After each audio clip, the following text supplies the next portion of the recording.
नदिया के करीमपुर में वोट प्रचार में उतरे भाजपा प्रत्याशी सोमेंद्र नाथ घोष।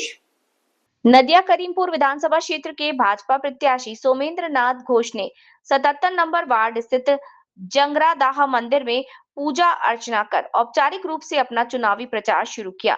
सुबह से ही वे मंदिर पहुंचे और इलाके के लोगों की शांति और उन्नति के लिए प्रार्थना की। पूजा के बाद उन्होंने पार्टी कार्यकर्ताओं और समर्थकों के साथ पैदल मार्च के जरिए प्रचार अभियान का आगाज किया। जिला नदिया, पश्चिम बंगाल से पृथ्वीराज मैत्र की रिपोर्ट। করিমপুরবাসীর জন্য আপনি কি বার্তা প্রদান করছেন?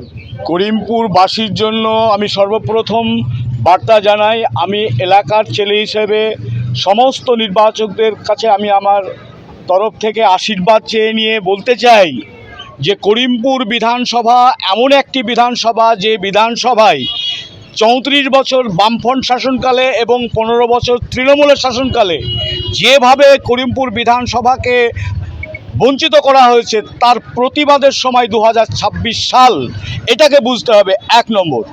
2 নম্বর হচ্ছে করিমপুর বিধানসভায় যারা তৃণমূল কংগ্রেসের নেতৃত্ব আছে বা ছোট বড় সমস্ত নেতারা আছে তাদেরকে বোঝাতে হবে, তাদেরকে বুঝে নিতে হবে যে তাদের অনুন্নয়নের পাঁচালিটা অন্ততপক্ষে মানুষের কাছে তুলে ধরুক। তৃতীয়ত, এই করিমপুর বিধানসভা সারা জীবন ধরে অবহেলিত থাকার কারণে